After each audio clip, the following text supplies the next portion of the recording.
FELON Magazine. I'm on 125th and 3rd Avenue looking through the court documents of a very important individual. According to State Prosecutor Joshua Steinglass, this person is responsible for the Zoe pound migrating to New York State. Anybody news outlets in the last 5 to 6 years, according to the media, the Zoe pound is a notorious gang from Little Haiti in Florida. Allegedly, they was involved in robbing ships for large amounts of cocaine, murder, and even extortion in the rap industry. Many outlets have reached out to him for an interview, from CNN to other magazines, but this here is the first time that he's given any magazine an opportunity to tell his story. For the record, what is your name? My name is, my legal name is Donald Medard, but on the shoe some people know me as King Zoe, and a lot of my friends call me D Zoe, you know, but my real name is Donald Medard. Where are you originally from? I was born in Haiti, and I grew up in Haiti, and I came to the state. What part of Haiti are you from? I'm from the northern part of Haiti, Cap Haitian. You know, that's the second capital of Haiti. That's in the north. As a kid, when you was coming up, what was it like growing up in Haiti? But growing up in Haiti, it was fun. I had fun. It's not like it is nowadays. I mean, this country is great. I love it. You know, gave me a lot of chances. But growing up in Haiti, I spent most of my time as a kid doing martial arts. You know, all I did when I was a kid was fight. You know, I was involved in a lot of sport. I played soccer. I was in a soccer team. I played, I did judo and taekwondo. I'm still doing that. It's been years. You know, I've been doing it for a minute now. And yeah, I spent most of my time. Everything was about sport, fighting, taekwondo and judo. So the area you grew up in, was it real poverty stricken, like a lot of violence and all that coming up? We had some violence. Everything was mostly political. Like if you were to come from the United States and go to Haiti, doesn't mean you're going to be a victim. You know, a lot of the violence was politically connected. You know, but when I was a kid, it wasn't a lot of that. You know, we're talking about, I was born in the 70s. You know, so I mean, at the time, the baby black was still president. So it wasn't a lot of political violence. Not that I knew of. You know, somebody else may say differently, but. At what point did you make a migration up here to the States, to the United States? Well, in my teen years, I used to come up here before I stayed permanently. I used to come up, I had a visa. I had a tourist visa. I used to come on vacation and go back to Haiti. And then still in my teen years, I decided one day I decided to stay. I said I didn't want to go back to Haiti. Because a lot of my friends, they were up here now. Everybody was traveling. You know, so I was like, you know what, I stayed up here. I thought it was cool to be up here. You know, so I stayed. I came in Miami. You know, it was Miami International Airport, so I stayed in Florida. How did you have any kind of connection to the Zoe pound? Or what the news basically labeled the Zoe pound? How did you have any connection to them? Well, a lot of the people in the Zoe pound, we grew up together. You know, like Michael Zoe from the same neighborhood in Haiti. You know, we grew up together. I knew him when he was leaving. I remember when he left Haiti when we were kids. And T-Fred, that, you know, that's family. You know, everybody knows T-Fred, Ali, you know, that's family. You know, so we're all from the same neighborhood. It's either in Haiti or in Miami. How much of the things that the news outlets say about the Zoe pound is true? What is fact from fiction as far as what's being put out in the news? Well, it's a lot that's been said in the news, but, you know, one thing I can say that's fact, I don't know if the media has ever said that, but Zoe pound stands for a lot of stuff. From what I've read, what I've seen, and based on my knowledge, being in the neighborhood, you know, we have pride. We stand for our people. Like when I was a kid in high school in Miami, they had days where it was like Be the Haitian Up Friday. But the only people that would stand up for Haitians would be the so Zopan would come in and that would be the payback. And Zopan would step in for the week for the ones who couldn't fight. We had like little girls who couldn't fight, they were getting beat up just because they were Haitians. We had little boys who were getting beat up just because they were Haitians. So we had like the older people, we had certain people that they were a lot stronger than the average. So they would step in and protect the weaker ones. When you first came up here, like what kind of activities, what was you involved in when you first got up here? But when I first came up here, I wanted to be a boxer. That's what I wanted to do. So I wanted to fight, so I had to find a way. I didn't have a green card. I didn't have my papers. So I was like, the best way I'm going to try to be the best fighter I can be, and make some money. So that was my thing. Just I went to school and I did what normal teenagers did in Miami. Just went around reckless. So how did you? It said that you had a strong connection to the music industry. How did you come across that connection? How did you want to get into having any connection to the music industry? Well, the connection with the music industry is a long, because Zopan has their own label. They got Zopan Entertainment, and a friend of mine, he has the Zoe Entertainment. But as you also know, all Haitians say, now everybody's saying how they Zoe. If you're Haitian, you Zoe. That's what they. It's a cultural thing now, but as far as the music industry, I would say the biggest. I have a lot to do with it. I had some artists at the time. I had people in the music industry. I had some artists from Harlem. They were willing to help. They stepped in when I needed them at the time to help me. With that one artist that he had a lot of potential at the time, and so my connection with the music industry and some of these guys, I helped them out with security. I would advise them on their security. And I was considered to be an expert in that field. Although I don't see myself as an expert, I think I know a lot where I can help somebody else. I can help other people protect themselves, but my connection with the music industry was mostly security and producing. I have produced a couple people, and that's what I did. For the record, what artists did you help do security for? Did you have to protect or help protect themselves? Well, one of the guys that person I really helped, I think you probably going to was like Harlem, because I was always in Harlem. Like when I came to New York, I stayed in Queens. Queensbridge all day. I'm always in Queens, but I love Harlem. It was something about Harlem. Even growing up in Miami, I was always looking at like Harlem was fascinating to me. And then years later, I linked up with Dipset, mostly Jim Jones. I was always with Jimmy. We were cool. We were like very close. We were like brothers, like around those years. So, he looked out in a lot of aspects when it came to the music.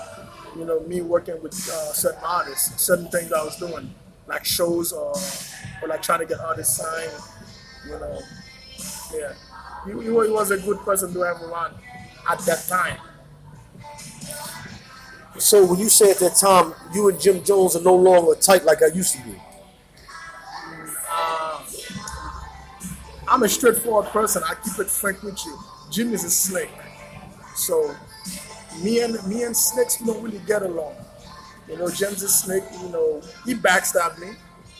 But how they say that, like Americans say that's water under the bridge now, I guess. Because I was always there for him when he needed me, but when I needed him, and he was never there. I'm sure Harlem knows that. Everybody in Harlem, I'm sure everyone knows that. Nobody really fuck with Jimmy like that. Kim and Drew are good people though. Straight up people, like upfront people, a lot of respect for Kim. We talk on many occasions. Freaky, I spoke with Freaky and mutual respect. But Jim, nah, no respect for Jimmy. So, how did Jimmy affiliation become with the Zopan? I mean, I've seen pictures with him and Ali Adam. How did he have any affiliation with Zopan?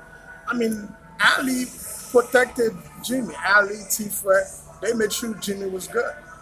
They made sure Jimmy is the Jimmy that you see now.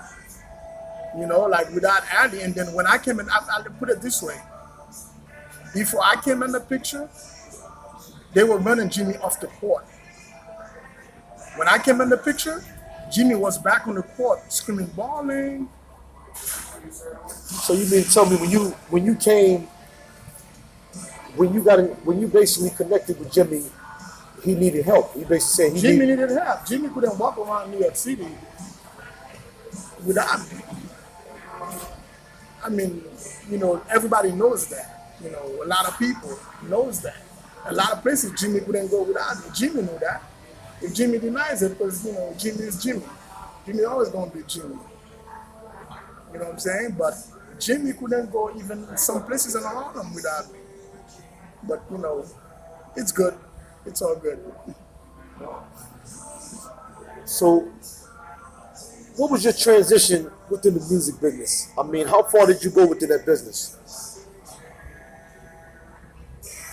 Well, to clarify one thing, because a lot of the stuff that I seen on the media about me, that I wanted to be a rapper, that's the last thing on my mind. I could care less about being a rapper. A rapper, that's the last thing I want to be. One, I don't think I have that talent. I mean, I write a couple stuff, but I don't think I have that talent. So I know my lane. So rapping is not my thing, but finding artists and put the whole package together, the process. I like that aspect of it. Kind of like what Yendi does for Jim. So Yendi's very smart. So I like that process. That's what I like. Like you take someone from the bottom, from scratch, and then you turn them into something. You mold them into the artist that you think they can be. Back to the matters of security. So you mean to tell me when you was with Jim in Miami and stuff, nobody would fuck with Jim? In Miami at the time, nobody cared about Jim like that. Really, Jim doesn't really. I mean, we brought Jim over. He wanted to be around us. We brought him over. He hung around us. It was cool. That was it. I mean, we thought he was family. We thought everything was cool. Until people used to come to us telling us like, dude is a snake. Just be careful. Watch out for him. Things like that. But we never listened. But Jim's always gonna be Jimmy. I'm sure the whole New York, everybody knows Jimmy now. I'm not here to throw dirt on his name. I have a lot of respect for what he's done. As far as Jimmy has no talent, Jimmy is not a rapper. Jim came from behind the scene, working with King Zoe, and then look where he's at now. So that shows a lot. I mean, his work ethic. So it's not a lot of negative about Jimmy. I'm not here to bash Jim out. Actually, this whole interview is not about Jim. But, Jim was a big part of my life at the time when a lot of situations happened. So, I think it's only fair to talk about that. I mean, to me as an interviewer, it's interesting because of the image that this dude had, with the gang situation and whatnot. So I find it strange that for him to have to need you to walk around with him, that means you must be respected and strong. A lot of people have respect. We have some kind of mutual respect. On the street, a lot of people respect me. As you can tell, I was a police officer, and I still walk around the street. I go places like where most cops can't go. And a lot of places Jimmy had to go, I had to take him as a cop, as a police officer. So, when did you get into the police force? How did you get involved in that? Well, first I was in the army, so when I was in the military, I did some years in the army, not prison years. I served, and after that, myself and a lot of people, we thought it would be best for me to become a police officer because that it was a good job. At the time, we thought we could make a difference. You know, I mean, things weren't as bad as it is now, like what you see going on with the police. I guess maybe because we didn't have cell phones where we can take pictures. But, you know, I thought I would become a cop. I became a police officer sometime around 2003. So I thought I could make a difference. Well, when you became a police officer, I mean, because of your affiliation with certain people, they didn't look at you funny or figure, you know. No, nobody looked at me funny. They knew I was never a snake. I was, you know, I stood for what was right.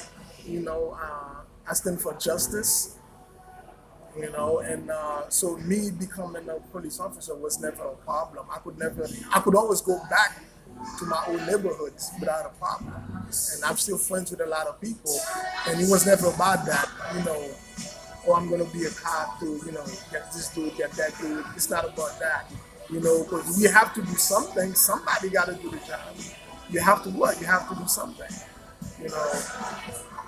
So if we're all sitting down and, you know, we're trying to blame somebody else, and then we're saying that, okay, why this cop is doing that, so why don't some of us go and become the cops that we want them to be? Because if not, it's going to be more of us, you know, in prison. So when you was doing protection for certain people, do you think it came from more people not getting at them because they knew you was a cop or because they knew you had a team? It was a level of respect. You know, a lot of people showed respect, and I also showed them respect. You know, I was never there to bully anyone, but it was never about that. Like, we never went anywhere where we flashed the badge. There was never anything about like we flashing the badge. Never, ever. But we had to do that. You know, it was a lot of respect, mutual respect. What are some of the other artists that you might have had to provide protection for? I was always with Dipset. Mostly with Dipset? But mostly Jimmy. That's who I was always with. You know, and that was my homeboy. Moving on from that, you had got caught up, you had a situation with the law where you was constantly in the newspapers and everything else. Explain us a little something about that. What happened and what caused you to have to do time? Well, the thing is, this is the whole transition in this interview where it's like, where Jimmy, like we were talking about Jimmy a lot, Jim Jones. And this is where people are going to see that it's relevant for us to talk about Jimmy. Because Jimmy was linked to my case in a big way. Because, you know, state prosecutor alleged that, I mean, they alleged a lot of stuff with Jim, but none of it was true. You know, they alleged that Jim was financing a lot of stuff that I was doing, which I was never doing anything illegal. The only thing I was doing at the time, I was trying to set up a company. I was trying to set up a promotion company. So we were making a lot of money. We were doing a lot of stuff in the music industry. I mean, you know, I was young. I was in my 20s. A lot of money was coming. So a lot of people claimed that it was drug money. You know, I mean, to be a police officer and then you push a $100,000 grip, you know, it's a Benz, like one of them. And then you're a police officer, they're like, oh yeah, he's doing something illegal. So, what are some of the things that the prosecutor alleged that Jim Jones had an involvement with? I mean, like, as you can tell now, I have the paperwork, so I don't want to say things that don't exist. So I have paperwork to back up everything. I mean, you see the pile of paper. I have a whole shoebox full of paperwork, like, you know, court minutes. You know, the thing with New York police don't like Jim. They felt like Jim was too cocky, and they didn't like the fact that me and Jim were that close. And then, in all fairness, a lot of co-op cops, I mean, my situation happened because a lot of co-op cops, a lot of co-op police officers in NYPD. Like one time, me and Jim, we received a phone call where these cops, they were telling us to make payment. And the amount was big. It was a big amount. We were supposed to make payment every month. And the person who called me, he was a lieutenant. So to make long story short, I mean, I talked to Jimmy about it, and then Jim was like, "Well, what we do, we just take care of them, like financially." Hold up. So you mean to tell me the police lieutenant was telling you and Jim Jones that they want a certain amount of money? They wanted a certain amount of money. They So wanted basically, to the make police payment. lieutenant was extorting y'all. The police lieutenant He was trying to was. extort y'all. Yes, he was trying to extort us. So that's when things started to get like really crazy. So we started having beef, and then Jim was really up and coming. You know, a lot of people met up Jimmy in New York, but a lot of other places people didn't really know Jim Jones like that. You know, in New York, Jim was hot. You know, that's Dipset. You know, Dipset. You know, that's iconic. You know, and I mean, they've done a lot for hip hop. But so the rappers, I mean, the police officers, a lot of them, like the ones that's like the co-op ones, the high-ranking ones, the one that they knew how to contact me. So they used that opportunity to try to extort us. So when the police lieutenant was talking about extorting y'all, you mean to tell me Jim Jones was just gonna give up the money? I mean, he was willing to pay. He's like, listen, we don't want to beef for this dude. We just give him a little job, and then that's what they want. They want to do security pocket. Let's just give him a job, and then, you know, keep him happy, and then everything. But me, I wasn't comfortable with that. Because my response to him, if I pay today, I got to pay again tomorrow. And these dudes, they want a job. That was one of the requests from the lieutenant who called me. He had a whole team with him, was willing to provide security for us. So he wanted me to make that happen, where make it possible for him to do security for a lot of the rappers. And then he wanted a certain amount of money on a monthly basis. So my response to that was like, only one thing I can give you is hollow point. You don't get cash from me. I don't pay. I said, we can go to war, but you won't get my money. Because I work hard for my money. And then my money wasn't illegal. You know, I was making legit money. I was working hard, making my money. So there's no way I was going to get up and then, oh, just because you have a badge and a gun, I'm going to give you my money. So I didn't think it was fair. So we ended up, and then Jim, he agreed after that. He's like, no, I'm not giving him anything. And then he was right. He's like, whatever it is, it is. You know, Jim is not like, he wasn't soft. Not that I knew of. You know, I never knew him to be soft. That's crazy. This is some interesting stuff. See, so the police lieutenant wanted in on industry, and he figured he was going to extort y'all. But why would he chose you and Jim to extort? Well, because he knew how to get. Because that same police lieutenant, he was a lieutenant when I was in the police academy, and when I was in the academy, they offered me to be one of the instructors. They wanted me to teach tactics because I was good, you know, fighting. So they wanted, and they knew I had a black belt in taekwondo and judo, and I could box. And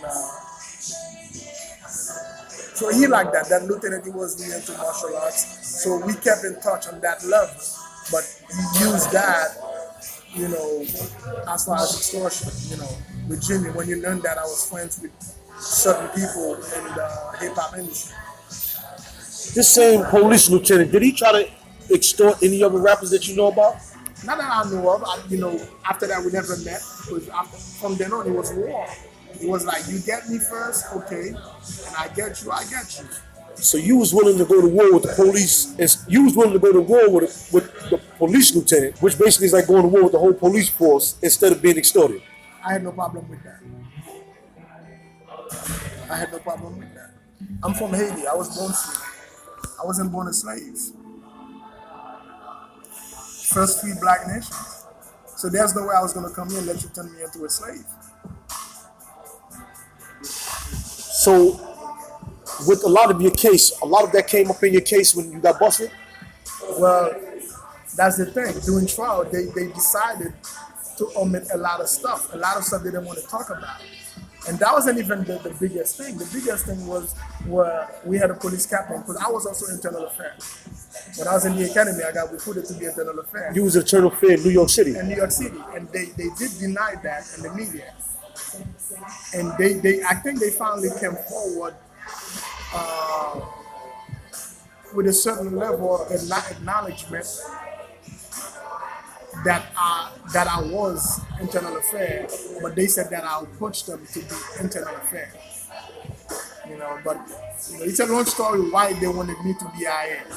But there's certain people in the academy that they were under investigation, and I was the only one who could get close to them. They wanted them, and they wanted me to give them up. And that never happened. These people never got arrested. Actually, a lot of them are still police officers. That never happened. So the captain from the internal affair, at the time he was my supervisor, and he got upset with me that, after a year of investigation, there was no arrest made. So he felt like I was protecting those people that he was trying to get. But me, to begin with, I never wanted to be internal affair. So what I did, I contacted Patrick Lynch. You probably know who that is. He's the president of the PBA union. And I got in touch with police officer in my unit. He was a delegate at the time. He got in touch with Patrick Lynch. And everything happened over the phone, and they got in touch with IA, and IA finally got me out of that. I thought they got me out of it.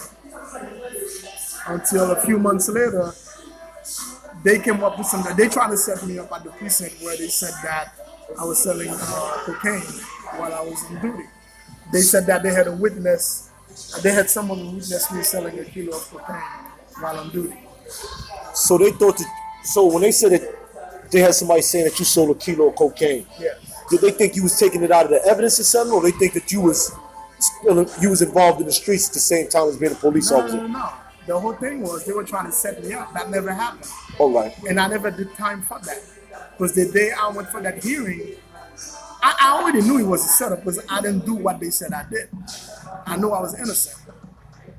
But now I'm a black man trying to explain that. I'm from Haiti. I'm friends with a lot of people. I'm from the neighborhood where the Zoe started.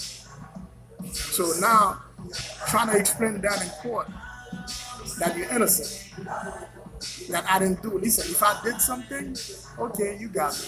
But if I didn't do nothing, there's no way I think I should be blamed for that. So everything ended up, I beat those charges. Everything was internal. We never actually went to a criminal court. Everything was internal. When I went to the hearing, I basically told him, I saw the lieutenant. He was my direct contact in IA. And I immediately knew who was doing that. He was setting me up. And then I told the sergeant who was sitting next to him, I'm like, listen, this idiot right there, he's the guy setting me up. I didn't do this shit. I said, I'm out of here. If you want, come get me. And then where you going? The officer said, sit down. I said, I ain't going nowhere. I said, if you got balls, you come and touch me then. And I walked out. So the lieutenant that was setting you up, that was the one that initially was trying to extort you? He wasn't the one. That's the lieutenant from IA. That's a different lieutenant. All right. So all this, when they arrested you, what was the original charges that they arrested you on? Okay, when they arrested me, my only charge is criminal possession of a weapon. Criminal possession of a weapon. I'm a police officer. I was a police officer at the time, but my charge is criminal possession of a weapon. Firearm. I got 10 years for that. So how was it you're a police officer, they give you criminal possession of a weapon charge? Yes, and those are the charges, and those are all my papers. I mean, you can verify. You see, a lot of people don't want to believe it. They think it's something else. And there was no drug involved. And in the case, nothing else. And the only charge was criminal possession of a weapon. And those weapons, they weren't mine. I've never seen them before. And I even have proof. I'll show them to you. I mean, I can prove that I never seen those weapons. They weren't mine, and those police officers are lying. So basically, they set you up to get you. They did set me up. One other person, the supervising arrest officer, sergeant, supervising arrest sergeant that was on the scene, he's one other person I investigated when I was working internal affairs. So because you wouldn't give up no other officers who they figure was dirty. No. Put it together. This guy He's arresting me, but I investigated him. He was supposed to be a lieutenant. He never got promoted to lieutenant because of my investigation. Because of your investigation. So he feel like because And then now all of a sudden, I'm not saying anything, but I'm sure the reader's gonna have like put two and two together. Now all of a sudden, I'm being arrested for criminal possession of a weapon. You said you found all these weapons in my vehicle. You said you saw me grab those weapons with my bare hand. But if you look in right now, you will see what the DNA evidence said. There's no DNA evidence, no fingerprint or nothing. But they did say they saw me grab the firearms with my bare hand and hide them in my truck that day. So the initial charge was a criminal possession of a weapon. Yes. This is the paperwork. You can see what it says about fingerprint. You read it, you see. What I'm trying to understand is this, right? They arrested you on criminal possession of a weapon. How did they have your name even tagged in with Zoe Pound? How did they have your name wrapped up in that? Well, my driver, my driver at the time, they threatened him. He was scared, I guess, and so the only way he felt like he could get out of that, I knew they had nothing on me. I wasn't doing nothing illegal. Everything we were doing at the time, I'm talking about right before Balling came out. Actually, that night, we were about to go to the studio to record.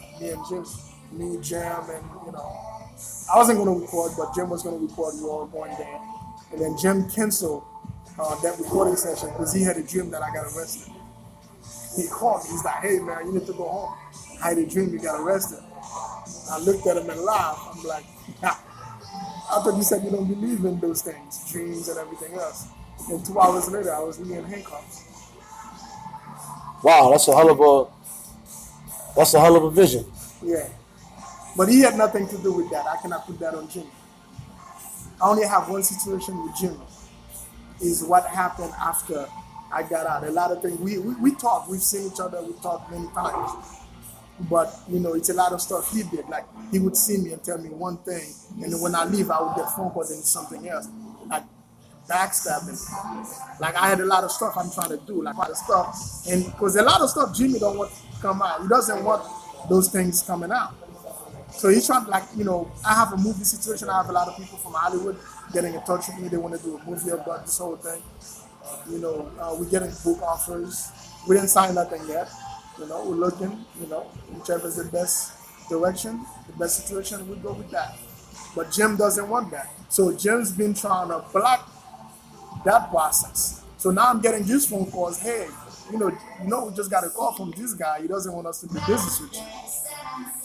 So I think, you were my boy. You were riding, dog. I kept you alive. How many times we out of state, without me, you would not be breathing. The air you breathe me, you owe me that. And then, but you're the same person turning around and treat me like that? I got more love from Cameron than these dudes.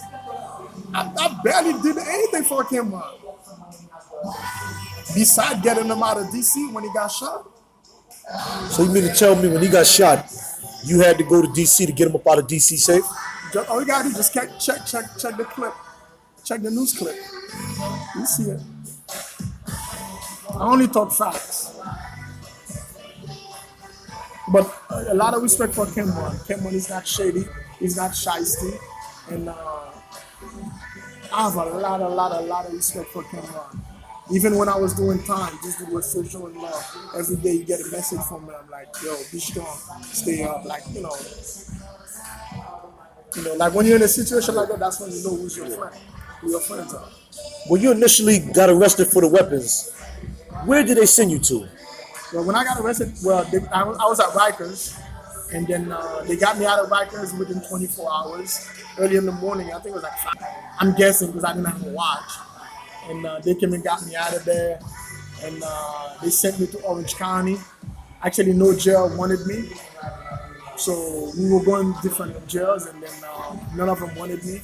But when we went to Orange County, they sent me back, and the officers, they got tired of that. They made a phone call. I don't know who they called. I guess they called their boss. And then whoever they called said, put whoever's in charge on the phone. And whoever's in charge of the Orange County jail had to come outside and get on the phone. And all I heard was, yes, sir. And they told me to come out the van because no jails wanted me. They don't want to be part of that, the whole thing with the, police getting arrested, media, the hip hop. It was a lot at the time, So the feds have you at one point? The feds did. That was sometime later. That was after the trial, after our blue trial, and then I did some time in the feds. Like 2 years. What did the feds snatch you up for? The Zopound situation? Well, the feds, everything with the feds was really about the Zopound with the feds, but no, nothing really came of that. I didn't do. I didn't do anything really. Like for me, like for you to come and arrest me, like you saw me go, okay, this guy, he killed this guy, I'm gonna arrest him. Or you knew he did it. You had a witness. They didn't even have one witness for anything for the feds. So the feds let everything go. I think the treatment in the feds was fair. So I get knock it. But my only beef is with the state. With the state and NYPD. But I'm not bashing police in general. But I think a lot of the things like